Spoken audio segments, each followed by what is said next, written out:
Our scripture comes from Matthew chapter 7, verses 1 to 5, and verses 15 to 20. I will be reading from the New International Version. Do not judge, or you too will be judged. For in the same way you judge others, you will be judged. And with the measure you use, it will be measured to you. Why do you look at the speck of sawdust in your brother's eye and pay no attention to the plank in your own eye?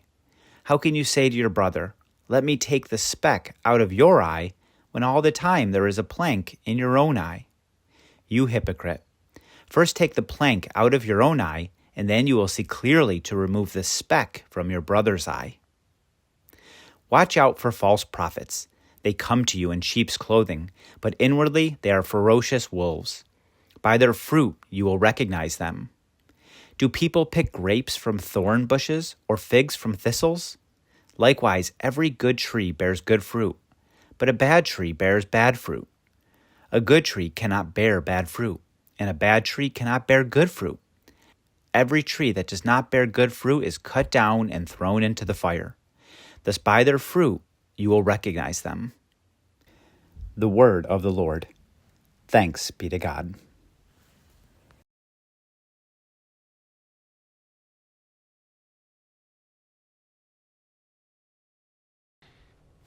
Hi, I'm John, one of the Highrock pastors, and I am delighted to be with you today. Last week, I had the privilege of speaking to our high school youth group about contradictions in the Bible, and today's passage has a savage one, which we'll explore in just a moment. But before we do that, for just a moment, ask yourself, what do you think is the most popular quote or misquote from the Bible? People love to quote the Bible, even people who don't like the Bible, and we often quote it without even realizing that it's from the Bible. So what do you imagine is the most famous quote? Maybe it's John 3:16, for God so loved the world. When I was a kid, it seemed like there was always this one guy holding up a John 3:16 sign at every pro football game. So maybe it's John 3:16. Or maybe it's love your neighbor. Or maybe it's the golden rule, do unto others what you would have them do to you. Maybe. Personally, I think the most quoted verse might be our first verse in today's reading. Do not judge, or you too will be judged. Or maybe in the old King James English, judge not, lest ye be judged. Or simply, don't judge. And it's usually quoted like a mic drop. Conversation over. You can't tell me anything about how I'm living because Jesus said, judge not. But then, just a few verses later, in the very same chapter, Jesus says about the false prophets, by their fruit you will recognize them. That's a problem. Jesus just told us not to judge, and almost immediately after that, he tells us to make judgments. Judge people like you would a tree by their fruits. And this isn't some casual assessment. We're talking about calling people false prophets. In religious terms, it's like being declared an enemy of the state. Literally, wolves in sheep's clothing. So which is it? Does Jesus forbid judging others, or does he command it? I think we all feel that tension. We make judgments about people all the time, online, at work, at school, when we're with friends and family, and even in church. Sometimes we fear being called judgmental, so we stay silent. Someone mistreats us and we stay silent. Someone mistreats another person, and we remain a bystander rather than becoming an upstander, stepping in to protect that person. Many of us are afraid to speak the truth, afraid to warn people, afraid to name wrongs for what they are, all because we're afraid of being called judgmental. Or maybe we're even afraid of disobeying Jesus when he says to not judge, or else we will be judged. And sometimes we'd rather everyone just stop judging because we ourselves have been judged harshly, and maybe unfairly as well. Some of us grew up with constant pressure and criticism, often being gaslit into thinking that that's what tough love looks like. Back about 15 years ago, I was struggling with everything. My wife was going through multiple surgeries because of a cancer-causing mutation that had taken the lives of several people in her family. Our kids were struggling, including a nonverbal child who has profound autism that was running off and jumping into pools and tearing off her clothes and trying to climb out second-story windows in the middle of the night. On Christmas, I found my brother and best friend deceased in his apartment. And I was struggling to solo pastor a struggling church. I was a wreck. And finally, our church elders met and came to the decision that they were going to let me go. I simply was not able to lead them with all that was going on in my life. I know that they made the right decision. I believe they probably should have made that decision a year earlier. But in that moment, it felt like a kick in the gut. I felt like I had been judged and found lacking. I so powerfully wanted not to be judged in that moment. Even as part of me recognized that they were making the right judgment call, do you feel that tension? Do you feel the powerful appeal of not wanting to be judged and told that you are not good enough? And do you feel the tension with the need to make judgments, perhaps especially when people hide behind a flippant, "Judge not"? So let's explore this tension by looking at exactly what does and does not say, what it does and does not say about making judgments. Let's start with that most famous of quotes. "Do not judge, or you too will be judged. For in the same way you judge others, you will be judged. And with the measure you use, it will be measured to you." In today's English, we like to be very precise with our words. On the internet or in social media, there always seems to be someone from the grammar police who's ready to tell you when you're supposed to say fewer and when you're supposed to say less. But most languages throughout history were not like that. Especially with ancient languages, people were much more comfortable using a single word to mean multiple things, and you had to figure it out from the context. Like the word for wood in the Bible.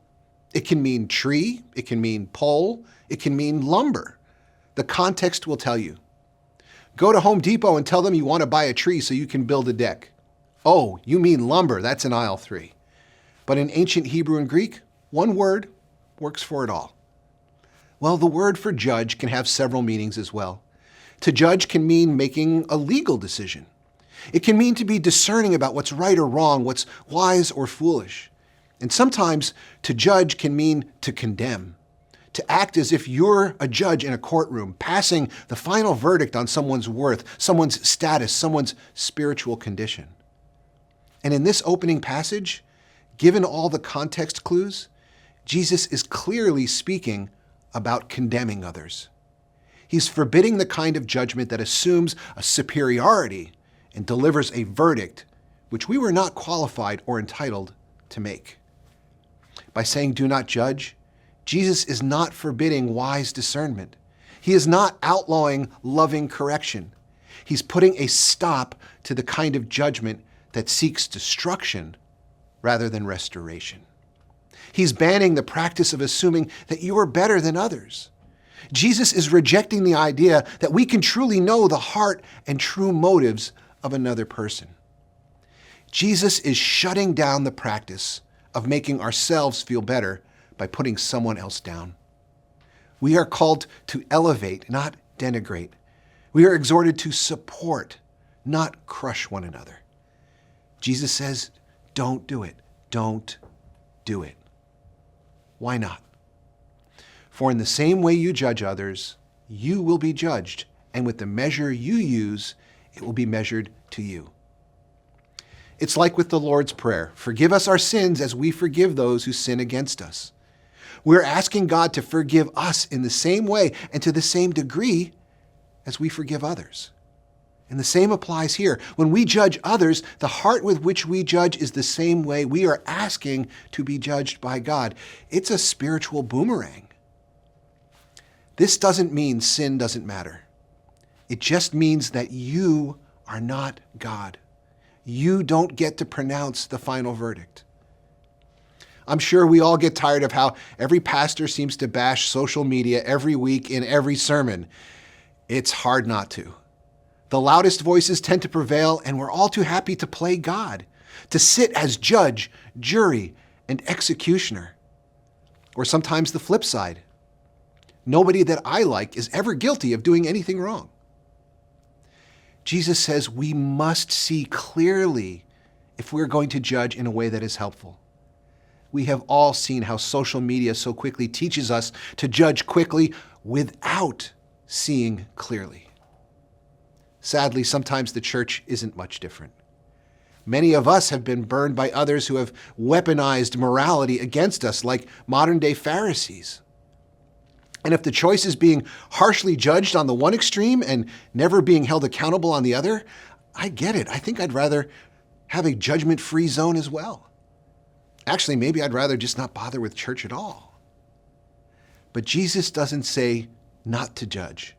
He has a deeper logic in play, one that helps to resolve this tension that we feel. He asks, why do you look at the speck of sawdust in your brother's eye and pay no attention to the plank in your own eye? That sounds ridiculous, and it is. It's not only ridiculous to have a giant piece of lumber sticking out of your eye, it's also ridiculous to focus on a sin or a flaw in someone else while remaining blind to the same problem in ourselves. You know, they say comedy is all in the timing. I bet Jesus had great timing. I'd wager that he got a good laugh from the crowd with that one. Or maybe the laugh would have been one of those uncomfortable laughs because he's describing how we have eyes like an eagle when it comes to flaws in other people, but we're virtually blind to the same flaws in ourselves. Jesus then uses a word that we hate to think might apply to us. You hypocrite. First take the plank out of your own eye, and then you will see clearly to remove the speck from your brother's eye. In the online daily devotionals, this word has come up a lot lately as we read through Matthew, this word hypocrite. And I'm fond of bringing up the fact that Jesus is the only person in the Bible to use this word, and he uses it a lot. To our ears, it sounds very harsh, but it just means actor. A hypocrite is someone who is playing a part, performing for an audience. Herod the Great was building up a port city called Caesarea in honor of Caesar Augustus, and his son Herod Antipas continued that work, conscripting all the craftsmen nearby to work on this project. Living in Nazareth, which is relatively close to Caesarea, this call for all craftsmen might have involved Jesus and possibly his adoptive father, Joseph. Now, Jewish cities did not have theaters. They were considered idolatrous because so many stories glorified pagan gods and myths. But Caesarea had a grand theater, a central feature of the life of the city. Perhaps the popularity of the theater made an impact on Jesus, and he leaned on that word to describe the way that we are so often different people on the outside and on the inside. It's like we're playing a part, we're not authentic. When we condemn flaws in others that we are blind to in ourselves, Jesus says that we are just actors. You hypocrite, first take the plank out of your own eye, and then you will see clearly to remove the speck from your brother's eye. This is hypocrisy. This is acting. When we act as though we are morally superior when in fact we are spiritually compromised. This is hypocrisy. It's acting when we're quick to see what is wrong with others, but blind to it in ourselves. Let's be clear. The problem is not that you want to remove the speck.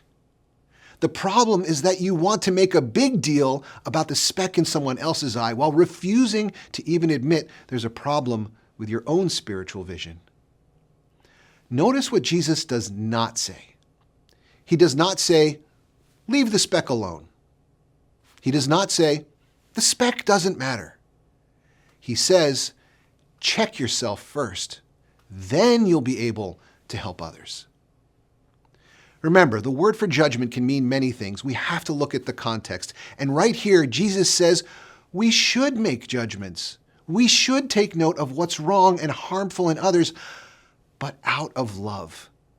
Out of a desire to restore, not a desire to condemn. Out of a desire to lift others up, not to put them down. This is not a ban on correction. Jesus is forbidding blind correction. Jesus isn't forbidding righteousness, he's forbidding self-righteousness. And that's why truth can become toxic. In our relationships, in our online culture, in our politics, in our families, in our church, the truth can become toxic. Not because it wasn't truth, but because it was truth spoken by people who are not humble enough to apply it to themselves first. Because the truth was wielded as a weapon. The truth became a knife to stab others in the back rather than a scalpel meant to heal. Right in these first 5 verses, we can see that we do need to make judgments. We want to be concerned about the speck in someone else's eye, but the order matters. First, self-examination and repentance. Then, and only then, addressing the problem you see in someone else. First, humility. Then, and only then, help. So already in these first 5 verses, we see the hint that some kinds of judgment are good. It's condemnation that is wrong. If we are not willing to see sin in our own lives, then it's clear that we're not concerned about sin. There must therefore be some other reason we're pointing out sin in another person. It's because we're actors. We're only pretending to be concerned about sin. What we're really concerned about is elevating ourselves above someone else. And to that kind of judgment, Jesus says, no, absolutely not. You might say, I'm just speaking the truth. But Jesus is clear. It's not really truth if it's meant to harm rather than heal. In the second passage, Jesus gives us another example, a clear example of when we are to judge. In fact, Jesus commands it. The fact that Jesus is here commanding judgment when he was forbidding judgment earlier is a powerful clue that Jesus is talking about something different. Watch out for false prophets. They come to you in sheep's clothing, but inwardly they are ferocious wolves. Wolves in sheep's clothing, another Bible verse that people love to quote. Jesus does not say, judge if you have to, or only if it's so bad you can't ignore it. He says, watch out, beware, danger. There are people who will bring harm to you and your community, and you have to keep your eye out for them. It's like he's saying, be ready to judge, and judge quickly and clearly when it comes to this. False prophets and false teachers don't put on a name tag and write in wolf. Jesus is the good shepherd. He protects his flock. He protects his sheep. And what comes to kill the sheep? Wolves. But these are worse than wolves. They try to look like sheep. They seem spiritual, maybe even super spiritual. They know all the religious words and Bible quotes. But Jesus warns us that there are wolves that we need to watch out for. If you let a wolf loose in a sheep pen, there's going to be blood.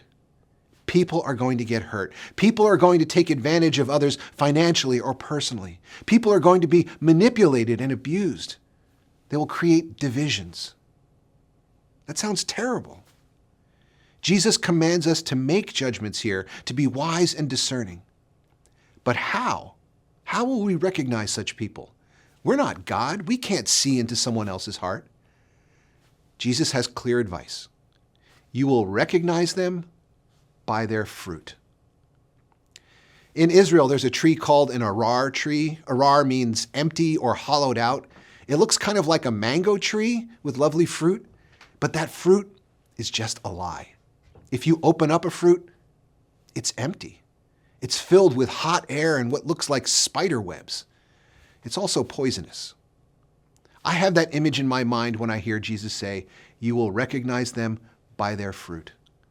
The tree may look nice, but if the fruit is hollowed out, empty, filled with hot air and poisonous, then you know what kind of tree it is. It's an arar tree, which sounds a lot like the word arur, which means cursed, which the prophet Jeremiah uses as a play on words in Jeremiah 17. Jesus commands us to watch. Jesus says we will recognize bad trees by their bad fruit. These are judgment statements. Or since we like verbal precision in English, maybe a better translation is discernment rather than judgment. The motive is not to condemn. The motive is to protect other sheep from wolves in sheep's clothing. In other words, the motive is love. It means we should not be gullible. It's not okay to be spiritually naive. We should actively watch out for the possibility that people want to use us for their own gain. Because spiritual deception is real. There are wolves. In the earlier passage and in this one, there is judgment. but only the good judgment that comes from a desire to love. It comes from a desire to heal rather than harm. It comes from an imperative to protect the flock. Because sometimes the most dangerous people are not the ones who openly attack the church. The most dangerous people are the ones who use Christianity as camouflage. And I feel like we could be done here except for one thing. Jesus said to start by examining ourselves. I think it's therefore imperative that we examine ourselves here as well. A healthy tree produces good fruit. A diseased tree produces bad fruit. I think we therefore have to ask ourselves and ask one another, what kind of fruit am I producing? Good fruit doesn't mean that you're perfect. We just had a series called Practicing the Way. Being a faithful follower of Jesus is more about direction than location. Am I practicing the way? Am I walking with Jesus? Am I headed in the right direction? What kind of fruit is showing up in my life? The fruit of the Spirit is love, joy, peace, forbearance, kindness, goodness, faithfulness, gentleness, and self-control. Is that the kind of fruit that is blossoming in my life? Or am I witnessing more jealousy, bitterness, combativeness, impatience, inconsistency, harshness, or impulsiveness and excess? We can fake fruit for a season, but the fruit will eventually reveal the root. What's inside will leak out. Over time, fruit reveals who we are and who we are becoming. And that's what Jesus is teaching. What you truly are will eventually become visible. You can have status and influence, but what fruit is there? How are the people around you being affected? Are they being blessed? Are they flourishing? Or are they being poisoned like that empty fruit from the arar tree? You can have knowledge and giftedness, but what is your fruit? Giftedness is not the same thing as godliness. Competence is not the same thing as character. Jesus doesn't tell us to be quick to judge. We are to watch out immediately and always, but we need to watch out for fruit to reveal when people may be trying to harm rather than help others. So we started today by taking note of what appeared to be a glaring contradiction in Jesus' teaching. Are we to judge not, or are we to watch out and recognize them by their fruit? I think it's clear that when Jesus says not to judge, he's forbidding the kind of judgment that is self-righteous and condemning of others. He's forbidding the kind of judgment that is hyper-attentive to the flaws in others while remaining blind to our own faults. He's forbidding the kind of judgment that is meant to harm rather than heal. I think it's also clear that while Jesus forbids some kinds of judgment, he actually commands a different kind of judgment, one that is discerning and protective. And this is not a contradiction. Like powerful medicine, the truth can harm or it can heal. It all depends on how we use it. The first passage is about how we treat fellow sinners out of love. The second passage is about how we protect the flock out of love. The first passage is about humility. The second passage is about wisdom. Because without the first passage, we become Pharisees. And without the second, instead of Pharisees, we become fools. I shared earlier about how much it pained me when my previous church decided that I was no longer capable of pastoring our church. It was excruciating, even though I believed it was something that they should probably have done even earlier. But they were practicing good discernment and doing it out of love, not just for the congregation, but for me as well. With my life as it was, I couldn't do the job of a solo pastor. It wasn't good for them, and it wasn't good for me. Pretty soon after, they decided to celebrate what God had done in our community as we closed our doors.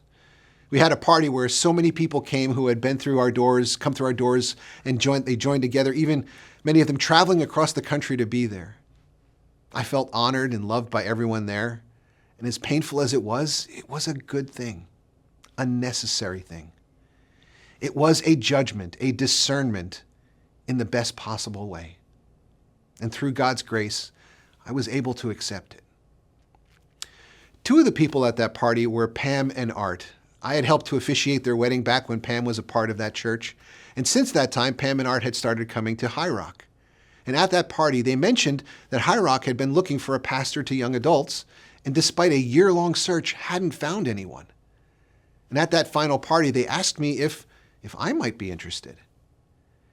Honestly, I wasn't sure. It sounded good. Rather than being a solo pastor, I would have a lot more support and be part of a whole team.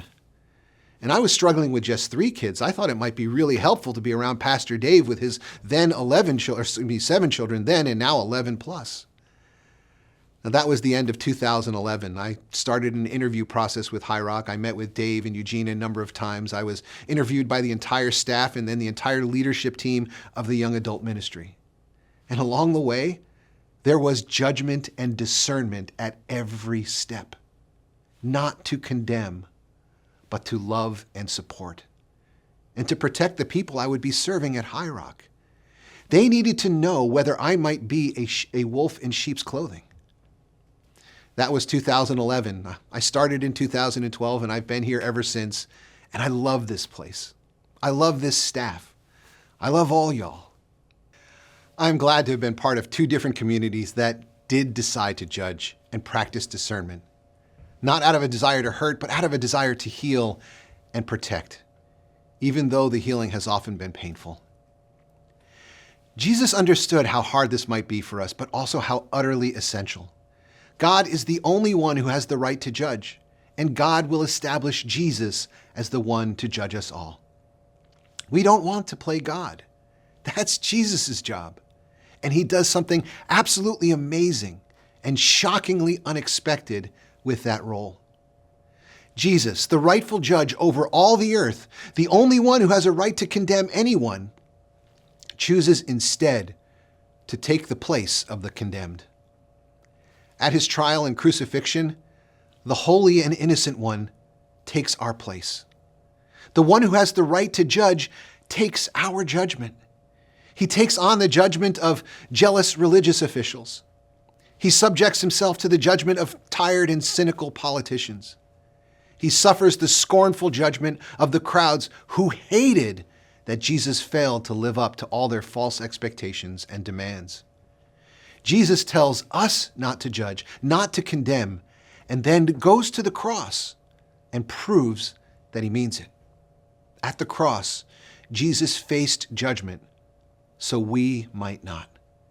Jesus faced condemnation so we would not. Instead, the Bible assures us that because Jesus faced judgment and condemnation on our behalf, so now there is no condemnation for those who belong to Christ Jesus. If the only one with a right to condemn is willing to die so we might not face condemnation, how can we turn around and condemn others so easily? We can confront sin, yes. We must warn about wolves, yes.